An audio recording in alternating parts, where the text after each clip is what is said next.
itu tidak akan berjalan sempurna seperti yang ingin kita rasakan. Selalu akan ada perbedaan pandangan.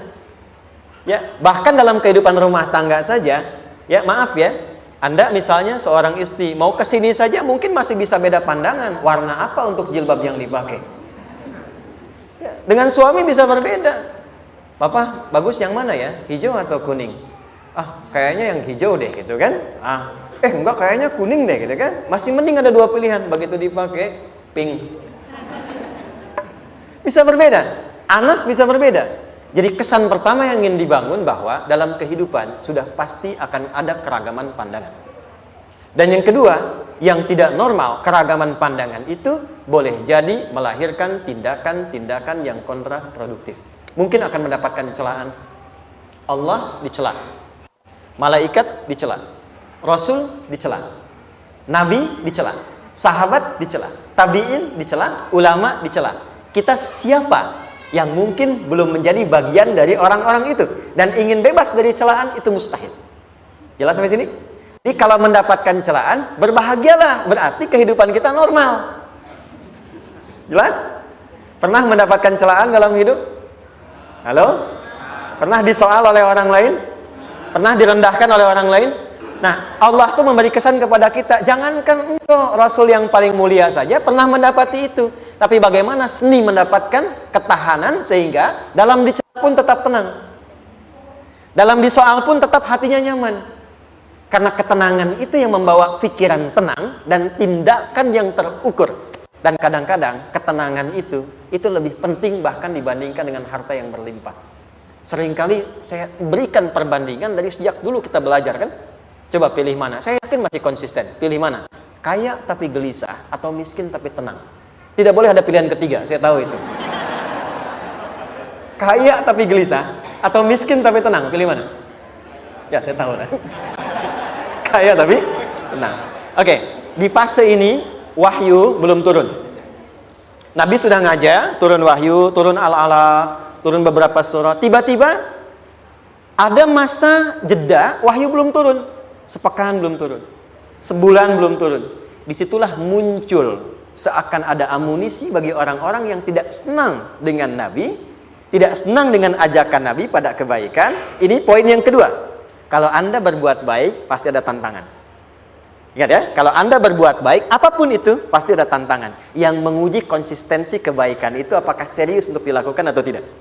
Maka mulai muncul tuduhan. Lihatlah Muhammad dari tinggalkan sama Tuhannya. Itu Muhammad dah gila tuh, naik turun bukit, naik turun lagi, kayak orang bengong. Muhammad udah ada beban di pundaknya.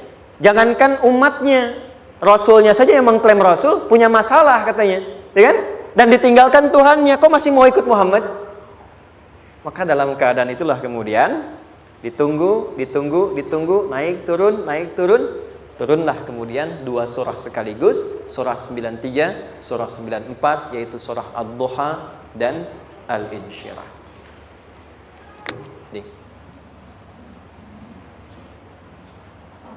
Oke.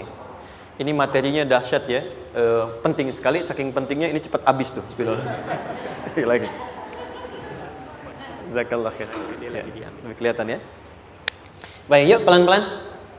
Jadi turunnya surah Ad-Duha dan surah Al-Insyirah, hikmahnya satu atau fungsinya satu, memberikan petunjuk bagaimana mengatasi satu persoalan sesulit apapun tapi masih dapat menghadapinya dengan keadaan yang tenang. Satu surah ini atau dua surah ini diturunkan untuk membimbing setiap hamba menuju kepada ketenangan hati. Dua, membangun kekuatan mental sehingga dalam situasi apapun dia tetap kuat mengatasi berbagai persoalan kehidupan. Nanti terapannya banyak, di bisnis ada. Nanti saya turunkan contohnya. Kadang-kadang ikut tender sudah bagus, sudah menang tapi proyeknya diambil orang. Ada yang begitu? Nanti ada ayatnya, ada. Nanti kita turunkan. Udah siap-siap, kan pengen melamar, ternyata keduluan orang gitu kan. Udah siap-siap, pengen dapat ini, mau lulus, ternyata nilainya nggak seperti yang diharapkan. Muncul, ada, selalu ada demikian. Nanti kompleksitasnya banyak. Tapi dua surah ini kalau kita bisa kuasai artinya dengan baik, pahami dengan benar, maka akan ada sesuatu yang beda yang terasa dalam jiwa kita dan kesiapan mengatasi setiap persoalan dalam kehidupan. Yuk kita baca dulu ya supaya dapat keberkahannya dari dua surah ini. Saya bacakan, Anda ikuti ya. A'udzu billahi minasy syaithanir rajim.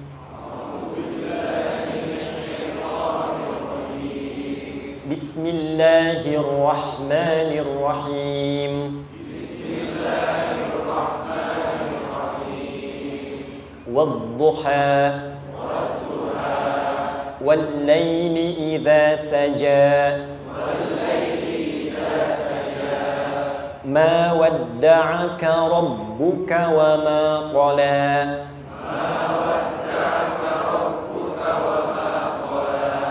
ما ودعك ربك وما قلى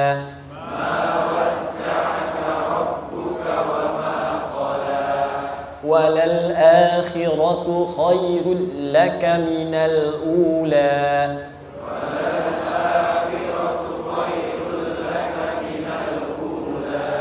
ولسوف يعطيك ربك فترضى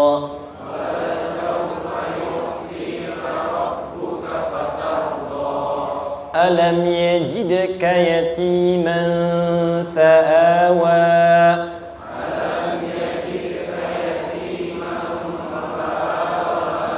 ووجدك ضالا فهدى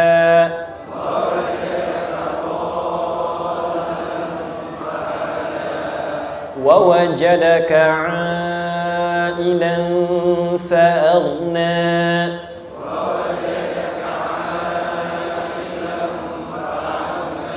فأما اليتيم فلا تقهر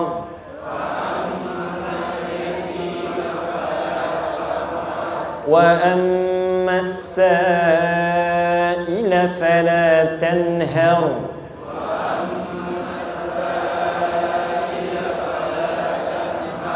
وأما بنعمة ربك فحدث.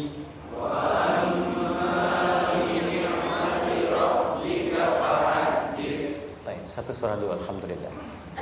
Izin saya bacakan tadi untuk diikuti supaya setidaknya kalau kita pulang dan ditanya bagaimana hidupmu engkau jalani, seperti apa engkau berinteraksi dengan Quran yang telah aku turunkan, maka kita pernah menjawab, ya Allah kami pernah baca akan itu.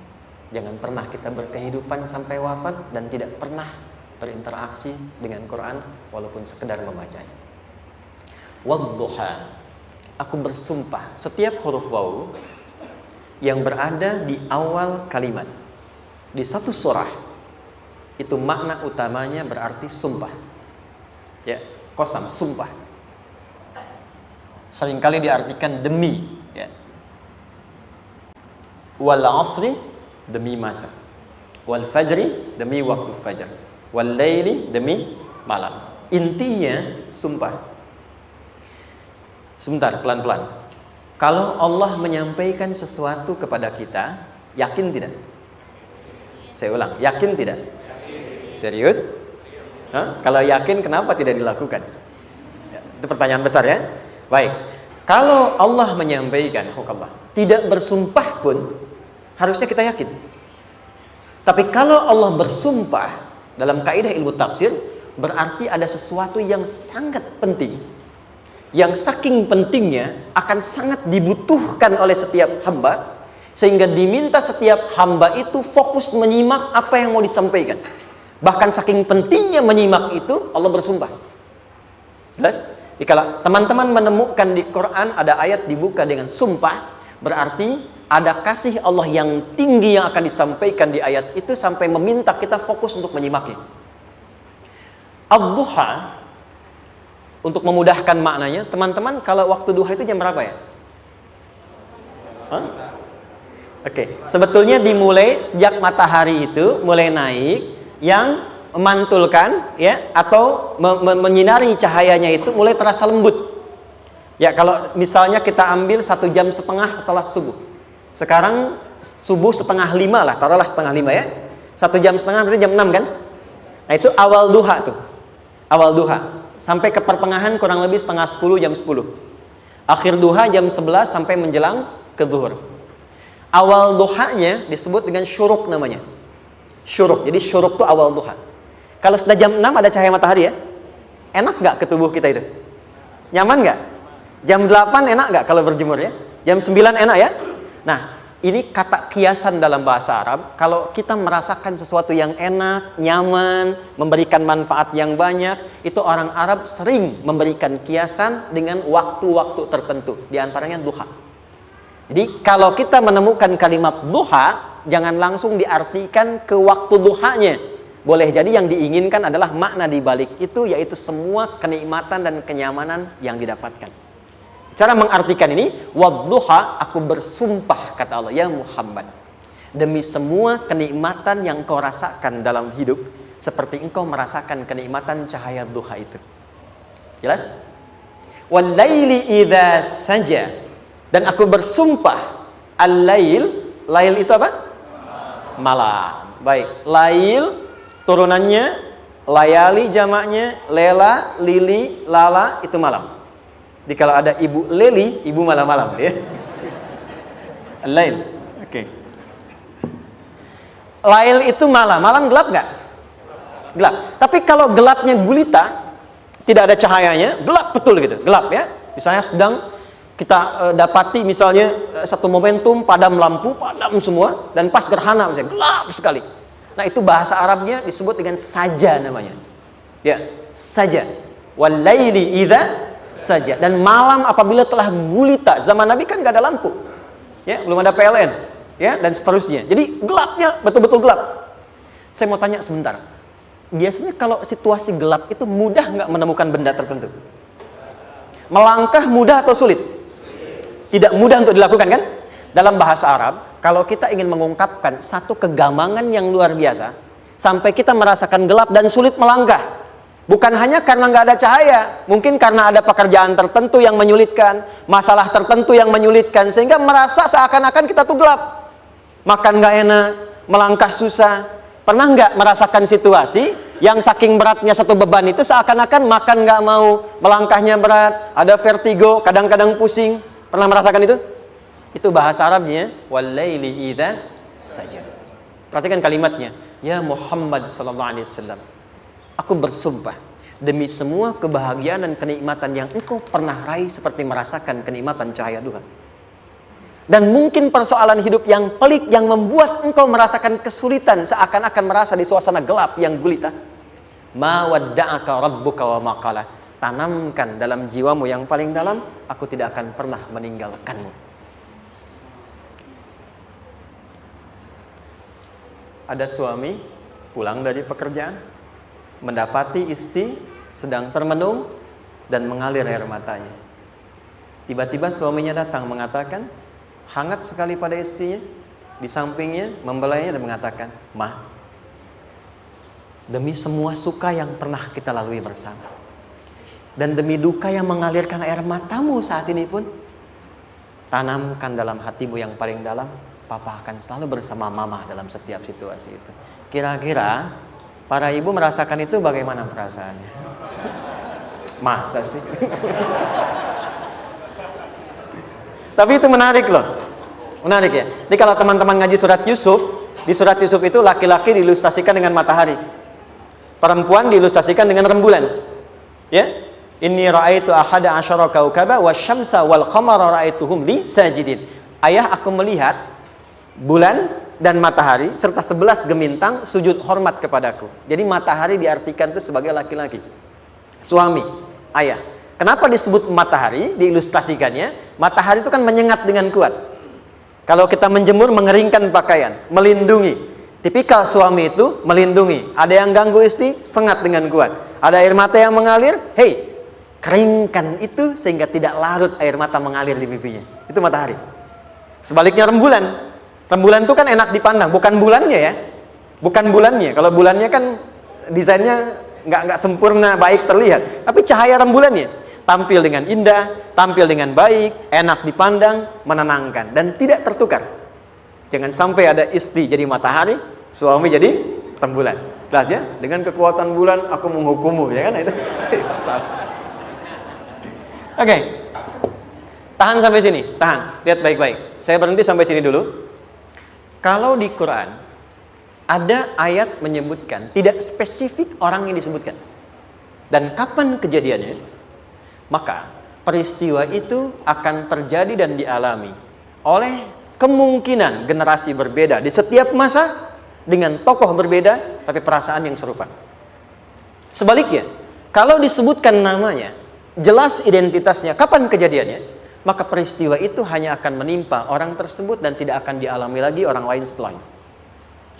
Saya tanya dulu yang akhwat, yang perempuan, kenal Maryam? Kenal, bagus. Kenal di mana? Maryam anaknya Imran, mengandung, melahirkan Isa alaihissalam, Yesus Mesias, tanpa disentuh laki-laki manapun. Dan di Quran identitasnya disebutkan langsung, Maryam binti Imran, wa Maryam ibnata Imran. Ini menunjukkan kesan bahwa yang mengandung dan melahirkan tanpa disentuh laki-laki manapun, itu hanya Maryam anaknya Imran. Ingat ya, mengandung, melahirkan tanpa disentuh laki-laki manapun. Bukan mengandung, melahirkan tanpa suami, kalau itu banyak dia. Ya, mengandung, melahirkan tanpa disentuh laki-laki manapun. Hanya Maryam binti Imran. Tapi kalau nggak disebutkan siapa orangnya, kapan kejadiannya, tidak detail disebutkan, ini artinya situasi itu akan dialami kembali oleh orang di masa depan dengan generasi yang berbeda tapi substansi yang sama.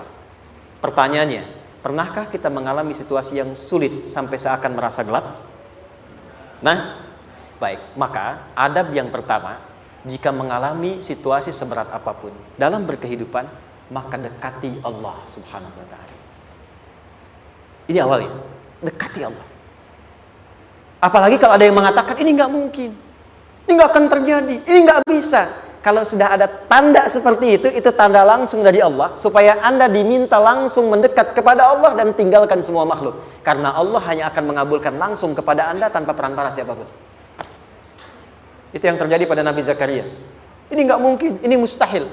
Maka beliau langsung memohon kepada Allah dan langsung menyebutkan, ya Allah, saya minta darimu saja, tidak dari yang lain. Maka dikabulkan seketika. Jadi yang pertama, jika punya kesulitan sebesar apapun, seberat apapun, cepat dekati Allah. Maka di situ akan dijawab langsung oleh Allah, ma wadda'aka rabbuka wa ma qala. Hambaku, sepanjang engkau mendekat kepadaku, maka yakinkan dalam dirimu, situasi apapun yang kau rasakan, aku tidak akan pernah meninggalkanmu. Sudah? Satu? Paham sampai sini? Oke. Pelan-pelan ya. Saya belum bicara caranya. Saya baru bicara di awal motivasinya. Dekati Allah dulu, nanti caranya didetilkan di surah Al-Insyirah. Teruskan. Ma wadda'aka rabbuka wa ma qala. Walal akhiratu khairul laka minal. Perhatikan. Hei, seberat-berat bebanmu saat ini, ingat, satu saat akan tuntas. Dan ini pun ujian. Kalau sudah meninggal, gak ada ujian lagi. Dan nanti kehidupan yang sekarang, apapun yang kau pertentangkan, perdebatkan, perselisihkan, itu semua akan ditinggalkan. Jadi ternyata Allah mengungkap hakikat kehidupan dunia. Apapun yang diperselisihkan, tuh unik ya. Orang berselisih pada yang akan ditinggalkan. Aneh nggak? Ada orang berebut makanan, ya kan? Rebutan sampai berkelahi dan sebagainya. Pada akhirnya makanan yang diperebutkan itu pun akan ditinggalkan. Yang ini meninggal, itu meninggal. Jadi memperebutkan sesuatu yang pada akhirnya akan berakhir. Kata Allah, Allah sampaikan, jika Anda mengalami situasi, sesuatu yang mungkin membuat berat, tanamkan pada jiwa kita, hei, yang aku kejar-kejar ini, boleh jadi aku akan tinggalkan juga. Kenapa aku harus menangisi dan larut pada sesuatu yang tidak abadi? Maka Allah hibur kita dengan mengatakan, kamu tenangkan diri dulu. Semua yang kamu pikirkan sampai membuat kamu berat begini, pada akhirnya kamu tinggalkan. Dan yang abadi itu akhirat. Walal akhiratu khairul laka minal. Dua, pelan-pelan sikapi setiap masalah dengan proporsional. Jangan terlalu larut dalam sesuatu. Dapat job satu, pengen, dah siap, kontraknya besar, tiba-tiba hilang. Dipikirin, Anda mikirkan itu pun nggak akan balik. Proporsional aja dulu. Ya, nanti caranya akan turun nanti di alim syirah. Tenangkan diri dulu. Prasangka baik kepada Allah Subhanahu wa taala. Boleh jadi apa yang Allah ingin berikan sebagai pendahuluan sekarang belum sampai kepada kita karena Allah menyiapkan yang lebih baik di balik itu. Kita belum tahu ada apa di balik itu sehingga kita tidak dapatkan itu. Sehingga kemudian Allah katakan walal akhiratu khairul laka minal ula. Teruskan wala saufa yu'tika rabbuka. Pelan-pelan, orang yang punya sikap seperti ini itu cenderung lebih dekat mendapatkan ridha Allah dibandingkan dengan orang-orang yang larut dalam kesulitan. Orang yang move on dengan setiap persoalan dalam kehidupan, cepat berpikir secara proporsional, tidak menggantungkan hidupnya pada persoalan tertentu sehingga membuat dia menjadi beban, itu lebih mendekatkan dirinya kepada ridha Allah dibandingkan dengan orang yang meratapi persoalan hidupnya. Ya.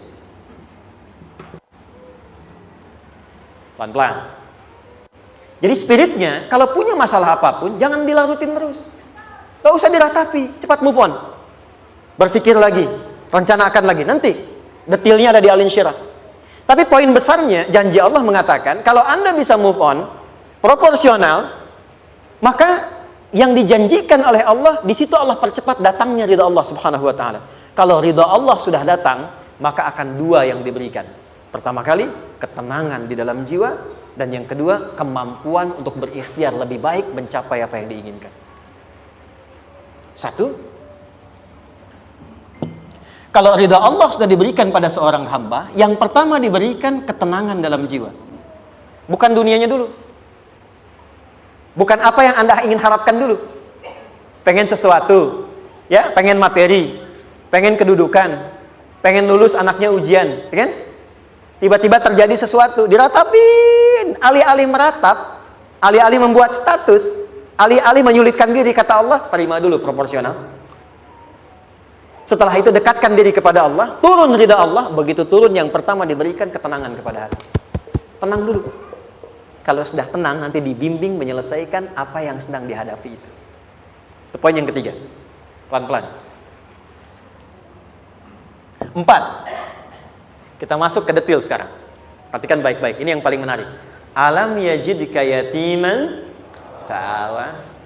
Muhammad SAW, bukankah dulu engkau yatim? Punya banyak masalah? Aku selesaikan juga.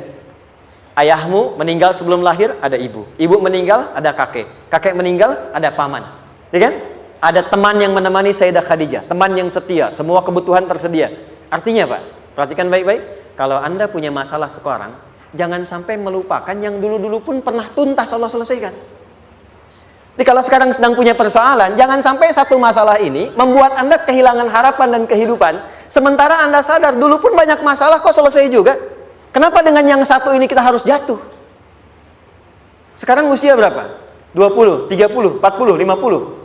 Sekarang usia 50 tahun, ada masalah, baru 5 menit datang, sudah merasa jatuh. Yang 50 tahun ke belakang yang banyak selesai itu kita nilai atau tidak?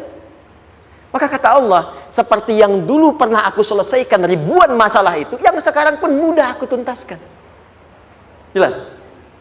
Nah, secara psikologi, orang-orang yang selalu bertindak seperti itu akan selalu punya harapan lebih tinggi untuk menyelesaikan persoalannya. Jadi kalau sedang punya masalah, pikirkan yang dulu juga selesai, masa yang sekarang nggak selesai. Itu prinsipnya. Secara psikologis demikian. Jelas ya? Oke. Wa wajadaka dhallan fahada. Muhammad, dulu engkau pernah mengalami melihat masyarakat banyak berbuat yang tidak baik, aku berikan petunjuk. Kuncinya fahada di situ. Orang yang punya motivasi kuat dan keyakinan untuk bisa menyelesaikan persoalannya, maka dia akan lebih cepat mendapatkan petunjuk Allah untuk mendapatkan solusi terbaik. Ada sini. Saya agak cepat ya, mohon izin. Wa wajadaka 'ailan fa'aghna. Bahkan, maaf, bukan sekedar selesai, kalau perlu saya bikin kaya, kata Allah. Aghna itu kalau ilmunya luas. Kalau harta, hartanya banyak. Kalau kedudukan, kedudukannya tinggi. Hei, engkau yang sedang mengejar kedudukan, aku tahan sebentar karena ada yang nggak bagus untukmu di sini. Tapi kalau kamu terima, aku angkat itu lebih daripada apa yang kamu harapkan. Kamu pengennya bintang 2, aku naikkan sampai bintang 4. Kalau perlu 5 sekalian. Hei, kamu yang ingin kampus di sini, aku tahan, bahasa kamu nggak lulus, kamu nangis, kamu mengadu, kamu datang pada orang tuamu. Orang tua mulai protes, mulai curhat, macam-macam. Terima dulu. Mungkin di sini ada yang tidak baik, seperti doa ibumu yang sering memohon, ya Allah, jangan sampai anakku berbuat yang salah. Jangan sampai terjebak narkoba. Jangan sampai terbawa tawuran. Di sini ada yang kurang tepat untukmu. Kalau kamu ridha, kamu terima, kamu proporsional, bahkan aku pindahkan ke kampus yang lebih baik yang tidak kamu bayangkan sebelumnya. Di orang-orang yang selalu menerima apa yang Allah ujikan dan ridha dengan itu, maka Allah akan angkat derajatnya bahkan melebihi ekspektasi dirinya. Paham? Kalau sudah seperti itu, maka lihat ujung ayatnya. Lihat ujung ayatnya. Fa'ammal yatima fala taqhar. Hei, maka jangan pelit berbagi kepada orang lain. Share. Kalau sudah sukses, share. Berbagi, bukan hanya materi, bagi ilmunya, ya, bagi kebahagiaannya. Wa ammas sa'ila fala tanhar. Jangan sampai nunggu orang minta. Kalau lihat ada kawan yang butuh, sekarang Anda sukses. Tapi boleh jadi kesuksesan Anda itu tangganya dari teman-teman Anda. Kalau sudah teraih ke atas, lihat lagi anak tangganya ke bawah. Ajak teman, jangan ditunggu minta. Ajak, bawa dia, berikan peluang. Jangan sampai dia minta, apalagi Anda bentak-bentak. Aku kan yang dulu bantu kamu. Jangan sampai keluar kata-kata itu. Kamu bisa naik di atas karena aku kan yang dulu bantu kamu. Kamu bisa jadi pemeran utama karena aku yang rekomendasikan. Karena aku yang dorong kamu, misal. Jangan sampai keluar kata-kata itu. Apalagi langsung keluar, tidak. Ini karena ilmuku saja misalnya. Kalau itu bisa dilakukan dengan baik. Lihat ujungnya. Wa amma bi ni'mati rabbika fahaddits.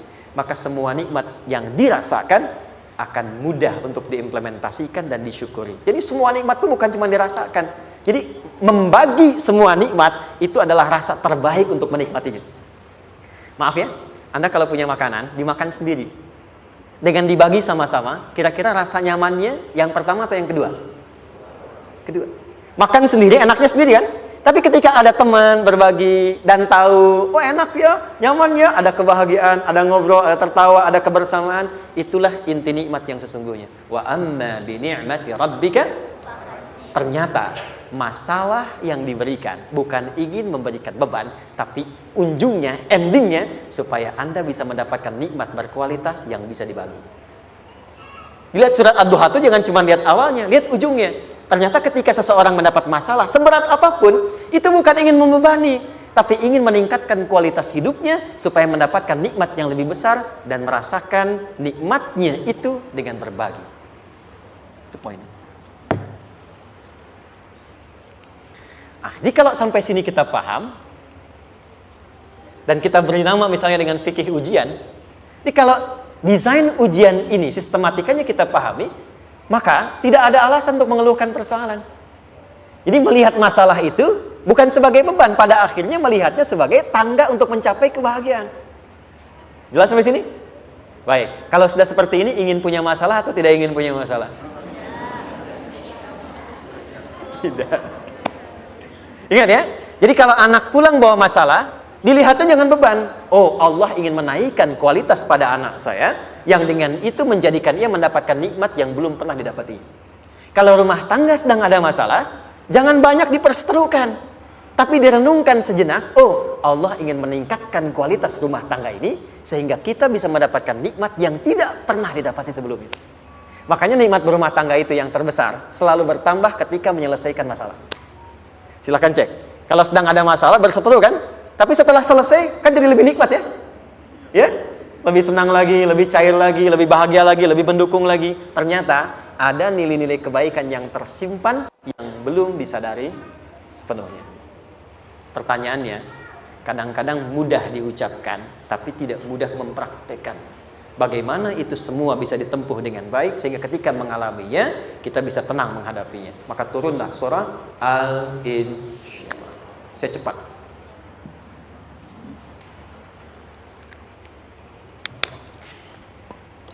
Teman-teman, ini apa? Kelas ya? Baik, pelan-pelan sedikit. Kira-kira volumenya besar kecil? Kecil ya? Baik. Kalau saya bandingkan dengan gayung, volumenya besar mana? Gayung ya? Baik. Kalau ini saya perlebar, sehingga bisa memasukkan apapun ke dalamnya, itu bahasa Arabnya disebut dengan insyirah namanya. Jelas? Meluaskan sesuatu sehingga terlihat lapang, sehingga memudahkan setiap hal masuk ke dalamnya. Itu insyirah namanya. Surah ini diberi nama dengan surah Al-Insyirah, yang berarti sesuatu yang lapang, yang tenang, yang nyaman. Yang diharapkan dengan keadaan hati yang lapang, nyaman, tenang itu, segala persoalan yang dihadapi dalam kehidupan akan mudah diterima dan tidak berdampak besar dalam menyikapinya. Maka bagaimana kemudian Allah memberikan turunan-turunan petunjuk supaya apa yang diharapkan ini bisa tercapai? Satu, izin mengilustrasikan. Saya kasih cerita sebentar. Ada seorang anak muda, kisah ini sangat viral, hampir setiap kita bisa mendapatinya. Datang kepada seorang kakek tua di sisi danau yang jernih sekali airnya. Dia berkeluh kesah tentang persoalannya. Dia katakan, saya punya masalah begini. Berat sekali terasanya. Kakek itu kemudian permisi, dia hanya membawa 2 genggam garam. Kemudian beliau bawa 1 gelas, ilustrasinya seperti ini. Dimasukkanlah kemudian garam itu ke gelas itu. Lalu diambil 1 gelas air yang jernih tadi dengan garam segenggam. Kata beliau, minum. Pemuda itu mengatakan, wah asin, minum aja dulu. Lalu ketika diminum, langsung ditumpahkan. Dia muntahkan, asin katanya.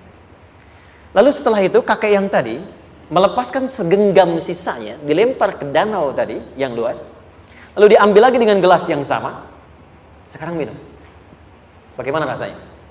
Segar, enak, nyaman. Itulah hatimu.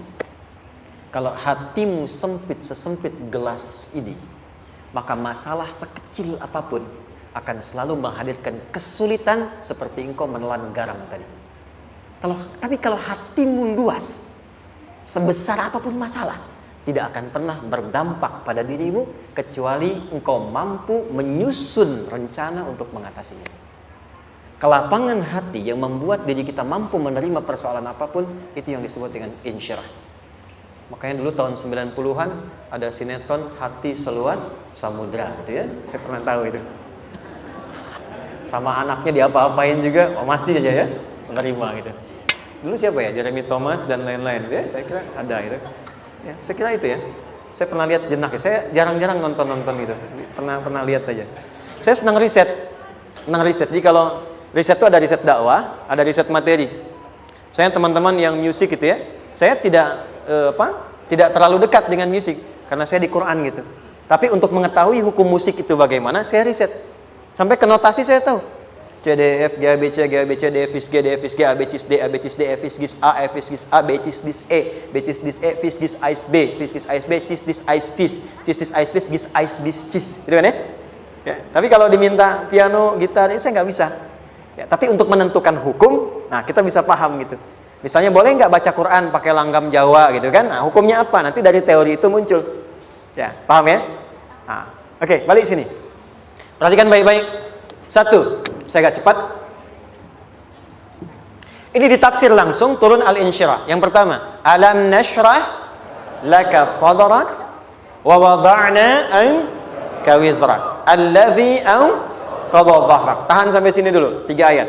Saya mulai dari ayat kedua dan ketiga. Perhatikan baik-baik. Wa wada'na anka wizrak alladhi anqadha dhahrak. Artinya apa? Artinya satu beban yang diletakkan di pundak yang berpengaruh kepada semua bagian tubuh. Kita pernah melakukan atau melihat yang angkat beban ya? Beban kan semakin berat diangkat, semakin terasa ke bagian-bagian tubuh ya, ke semuanya. Nah, itu namanya wizrak alladzi anqadha dhahrak. Beban yang dipikul yang berat sekali sampai semua merasa. Makanya jadi satu ungkapan dengan mengatakan dia sedang memikul beban yang sangat berat. Sampai kepalanya pusing, tidur nggak nyaman, miring kanan, miring kiri. Itu namanya ya alladzi anqadha dhahrak. 1. Saya percepat, akan ada satu masa dalam hidup setiap hamba merasakan satu persoalan yang seakan-akan beban berat yang dipikul sampai merasa kesulitan dari ujung kepala sampai ujung kaki. Siapapun itu.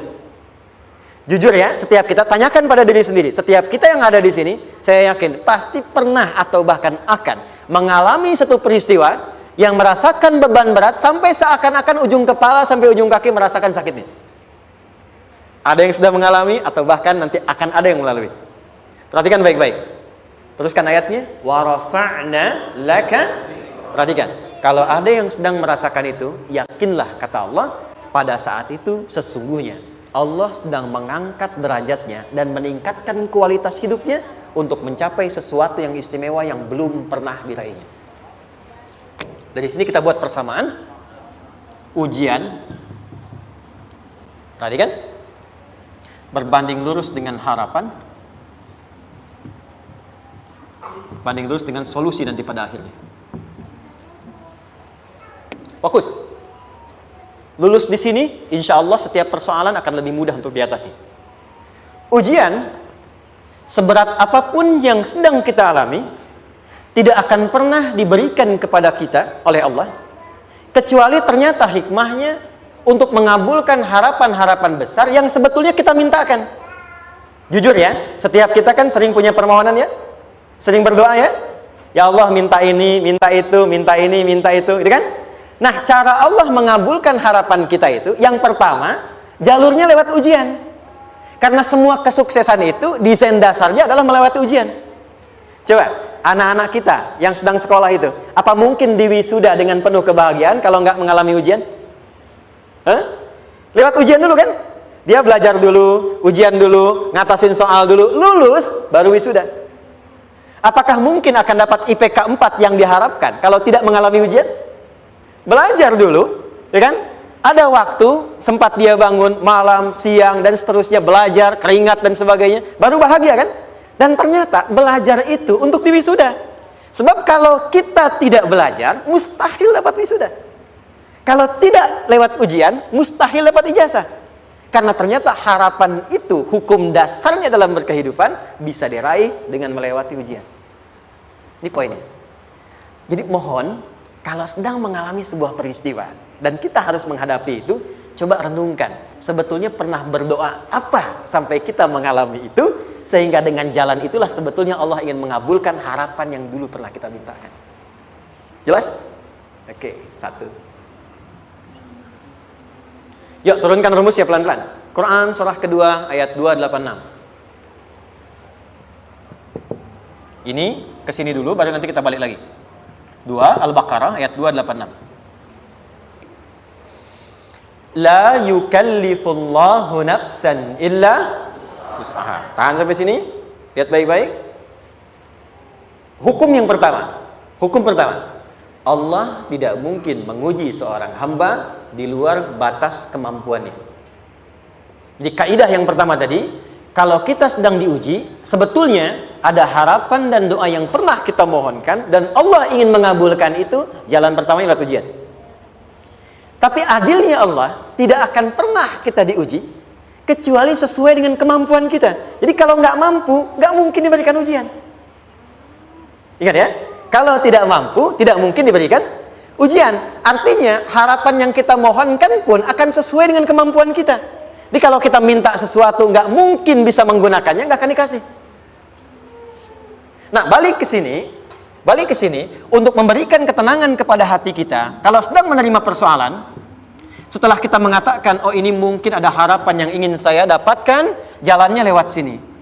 Untuk memberikan ketenangan kepada hati, begitu persoalannya tiba, langsung katakan pada diri kita, saya pasti bisa menjalaninya. Mustahil saya diuji kalau nggak mampu menjalaninya. Itu bahasa singkatnya. Ingat ya? Kalau ingin mudah menyelesaikan persoalan, kata Quran, setiap ada ujian, langsung katakan pada hati kita, insya Allah bisa. Nggak mungkin saya diuji kalau saya nggak sanggup. Jelas? Dan tanamkan itu pada hati yang paling dalam. Ini nggak mudah. Kalau cuma disimpan di pikiran, jadi beban. Tapi kalau Anda tanamkan dalam hati, seberat apapun masalahnya, pasti saya sanggup, pasti saya bisa.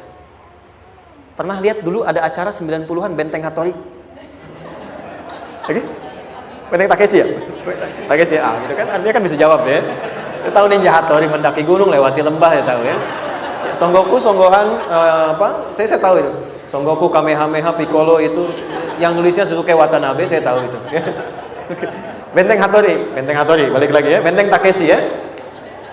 Puncaknya kan main pakai itu kan, pakai tank ya dan sebagainya. Tapi pernah ingat gak satu episodenya itu? Begitu akan bertarung, kan selalu ada motivator di sampingnya itu mengatakan, ayo, kamu bisa, gitu kan? Wah, namanya. Dia nggak ngaji Quran tuh. Kita punya ayatnya. Pernah nggak? Buka lagi ya dulu ya. Oke. Korea, kenapa bisa nyusul Jepang? Salah satunya, waktu Jepang itu maju, setiap di Korea itu ditanamkan dari mulai anak-anak TK-nya. Kita harus lebih daripada Jepang. Sejak anak-anaknya TK. Itu ditanamkan betul. Kita bisa, kita dari TK. Sehingga ketika di sana bikin Honda, sini Hyundai. Hyundai kan dibacanya Hyundai, ya kan? Sana Honda, sini Hyundai gitu. Di apapun yang dibuat Jepang, Korea harus lebih unggul. Itu ditanamkan dari awal. Bisa. Kita itu sekarang punya ayatnya. Jadi kalau sedang punya masalah seberat apapun, katakan pada diri kita, insya Allah bisa. Gak mungkin diuji kalau nggak sanggup. Bisa insya Allah. Bisa. Kenapa mah? Bisa. Jelas? Oke. Sudah di situ teruskan. Lanjutkan. Warafa'na laka dzikra. Teruskan. Fa inna ma'al usri. Nah, ini poin terbesarnya. Fa inna ma'al usri yusra. Fa huruf yang menunjukkan sesuatu berlangsung dengan cepat. Inna di ilmu nahwunya berbunyi begini, di gramatikal bahasa Arab. Harfu nasbin wa taukidin. Tansibul isma wa tarfa'ul khabara. Mabniyun 'alal fathi la mahalla lahu min al-i'rabi. Paham? Tidak. Inna huruf yang digunakan untuk menguatkan informasi agar ditancapkan ke dalam hati sekuat-kuatnya dan jangan pernah ragu. Jadi kalau orang Arab itu nancapkan tongkat begini dan kuat, tidak goyah, itu nasab namanya. Nasabar rajul asahu fil ardi. Inna ini harfu nasab. Jadi kalau ada di Quran dibuka informasinya dengan inna, maksudnya begini, hei, tancapkan informasi dalam hatimu dengan kuat, jangan pernah ragu. Yakinkan pada dirimu. Apa yang harus diyakinkan? Ma'al usri yusra. Inna ma'al usri yusra. Usrun sama dengan yusrun. Lari ke sini. Oke. Apa artinya usrun? Sulit. Oke. Sulit itu ada dua. Ada sa'bun, ada usrun. Kalau kesulitan yang relatif, kata si A sulit, si B mudah, itu sa'bun namanya. Contoh, kata si fulan, bahasa Jepang susah. Padahal kata yang lain tidak. Saya ke Jepang, anak-anak kecil begini bisa bahasa Jepang, gitu kan? Bagi mereka mudah, gitu kan? Saking mudahnya gitu. Kata shiwa, gitu. Anak-anak kecil, bagi mereka mudah, bagi kita belum tentu. Itu sa'bun. Inna lughatal yabaniyah sa'bah. Relatif. Tapi kalau kesulitan yang sifatnya mutlak, semua orang mengatakan sulit. Maaf, bawa mobil, sulit atau mudah? Bukan mengendarai ya, bawa mobil, bawa. Sulit ya? Sulit ya? Baik, sepakat sulit semuanya. Nah, itu dalam bahasa Arab dikenal dengan usrun. Kesulitan yang semua sepakat bahwa itu susah.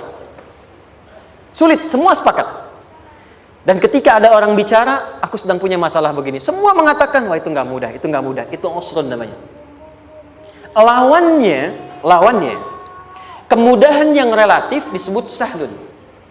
Tapi kemudahan yang semua sepakat bahwa itu mudah, itu yusrun namanya. Mengangkat spidol, semua mengatakan mudah, ringan. Itu yusrun namanya.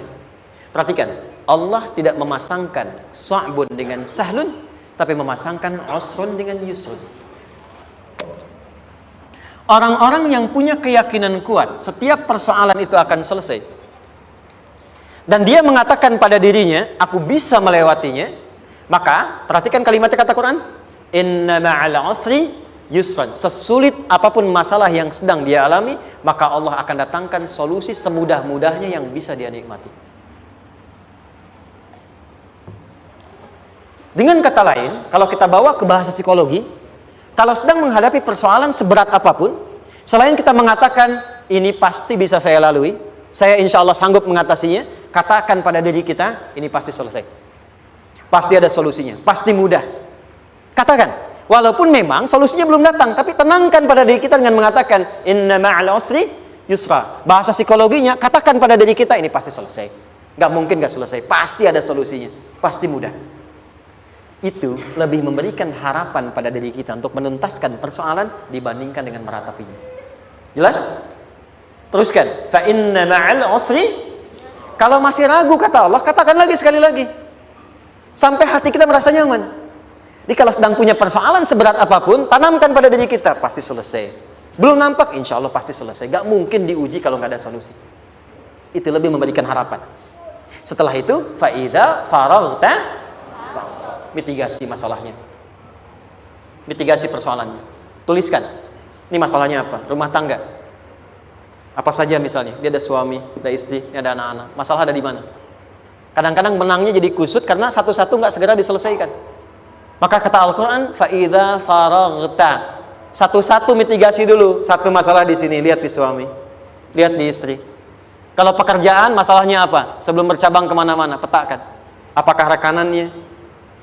Apakah relasinya? Apakah kemampuannya? Apakah manajerialnya?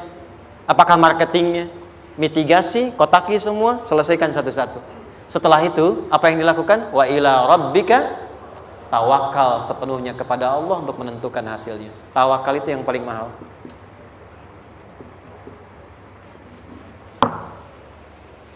Anda kalau nggak punya kepasrahan, stres. Karena selalu memikirkan apa yang mau dikerjakan dan selalu orientasi pada hasil. Kita punya tawakal. Kalau kita mampu menyerahkan sesuatu, gini, di sini ada orang yang paling jago misalnya main basket. Ada pertandingan basket. Begitu dibuka, udah tim musyawarah serahkan aja pada si fulan. Kan? Dia yang paling jago, dia. Bukankah dengan menyerahkan itu bukan hanya kita berikan sebuah tugas, ya kan? Tapi dengan itu ada kelapangan tersendiri kan? Yakinlah sukses, ini paling hebat. Pernah ada perasaan gitu? Sekarang, siapa yang paling mampu menguasai? Siapa yang paling hebat menyelesaikan segala hal? Siapa yang punya segalanya? Bukankah Allah? Orang-orang yang punya tingkat tawakal yang tinggi, maka satu, dia akan lebih stabil keadaan mentalnya dan tidak akan pernah gelisah dengan kekecewaan. Nggak ada kecewa. Karena tawakal itu kalau sudah kepasrahan pasti menerima hasil. Kalau sudah tawakal, terserah Allah tetapkan apa saja. Mau dapat sekarang, dapat besok, dapat nanti. Puncak yang paling tinggi, tugasmu hanya berikhtiar semampu yang bisa dilakukan. Selanjutnya biarkan Allah menetapkan apa yang menjadi bagian dari maslahat kehidupan kita. Saya tutup. Cara Allah menjawab harapan kita ada 3. 1, memberi langsung apa yang kita mintakan. 2, menunda itu sampai kita siap menerimanya. 3, mengganti apa yang kita inginkan dengan apa yang kita butuhkan. Saya ulang ya. 1, memberi langsung apa yang kita mohonkan. Misal, ya Allah saya ingin A misalnya, anak saya pengen ke ITB. Tapi nggak mungkin tiba-tiba langsung masuk ITB kan? Pasti lewat ini dulu kan? Ada ujian dulu, ikut tes dan seterusnya diterima sesuai. 2, kadang menunda sesuatu sampai dia sanggup menjalaninya. Anda punya anak usia 5 tahun, pengen diberikan motor. Anda mampu untuk memberi motor, dikasih nggak? Tidak. Sampai dia sanggup mengendarai motor, baru Anda berikan. Terkadang ada yang kita minta sekarang, tidak didapati sekarang. Tapi ternyata tahun depan kita dapat. Kita harus sadar bahwa anugerah yang kita dapatkan tahun depan itu sebetulnya adalah hasil doa kita di tahun ini. Pernah dengar nggak kisah viral? Nabi itu berdoa baru dikabulkan setahun setengah. Setahun 6 bulan. Padahal itu Nabi loh. Kiblat pertama kita kemana? Palestina kan? Baitul Maqdis kan? Nabi berdoa, mohon terus nengok ke langit. Al-Baqarah 144, minta, jawabannya turun setelah setahun setengah, setahun 6 bulan. Ada yang mengatakan di tafsir setahun 8 bulan, baru dikabulkan setelah setahun setengah. Padahal kurang soleh apa Nabi? Nabinya siap, mungkin umatnya yang belum siap. Nabinya siap, tapi ada tantangan di masyarakat yang tidak mudah, yang mungkin bisa meruntuhkan dakwah, baru dikabulkan setahun setengah.